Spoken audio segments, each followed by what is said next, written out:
Also, growing concerns over the spread of AI and social media's influence. Lawmakers considering new rules to boost privacy protections in what's being called the American Privacy Rights Act. It would place limits on the personal data that companies can collect and share and allow consumers the ability to access and delete their information.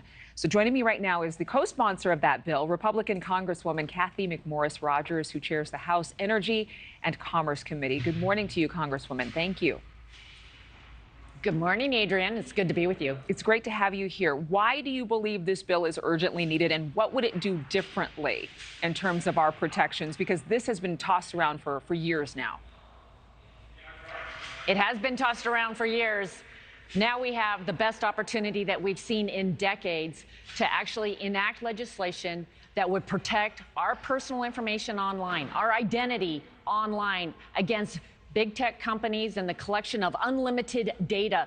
What it does is create a national it's a privacy law across all 50 states protecting all Americans, but especially our children, from the unlimited collection of data that is then used to create algorithms to then predict, manipulate for profit, and also to cause sometimes significant harm on individuals and especially our kids.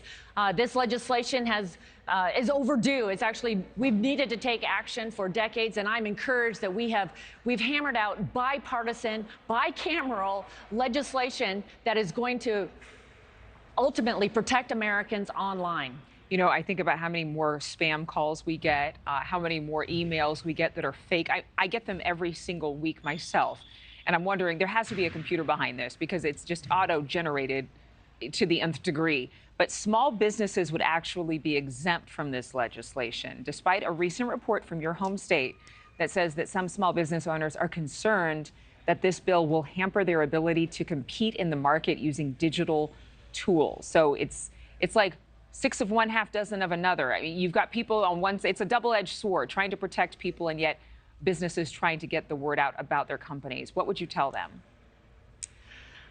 Well, we definitely want to protect small businesses, innovators, startups. We want to make sure that they can compete, that they can do business across state lines. And what we have is different states taking different action that makes it very difficult on small businesses. So we have provisions that will protect small businesses and innovators. But at the end of the day, this really is about protecting American privacy rights, for us to know what is being collected and have a right then to, with knowledge and consent, they can continue to do advertising, they can continue to do targeted advertising, but it would, as individuals, we need to know what the information is that is being collected. And so this would limit the amount of data that can be collected for an actual business or a service. And then anything beyond that, if it's location data or search engine history or just clicks, right now it's unlimited data points that are being collected that you would have to, you would opt into that. You would have a right to not have that collected on you to continue to be able to access a service or a business. Can I make this really plain? I mean, there are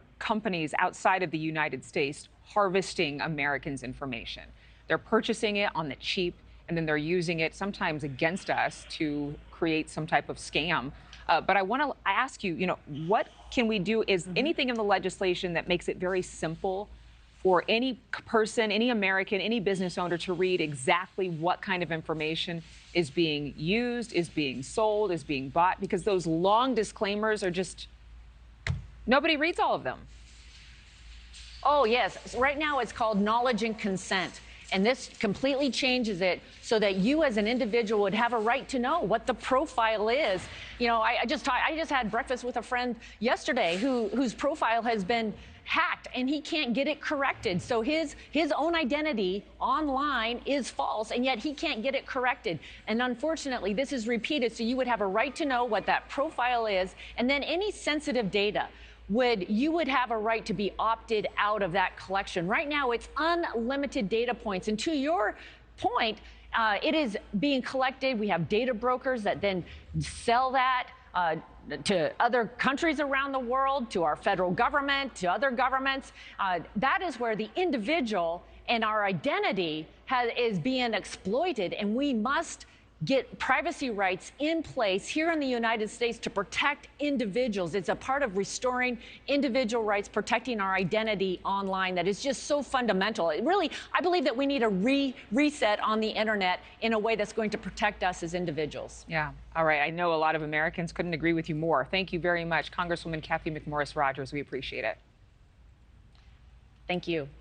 Thanks for watching, everybody. Go to joinnn.com to find NewsNation on your television provider. Also, don't forget to click that red subscribe button below to get more of NewsNation's fact-driven, unbiased coverage.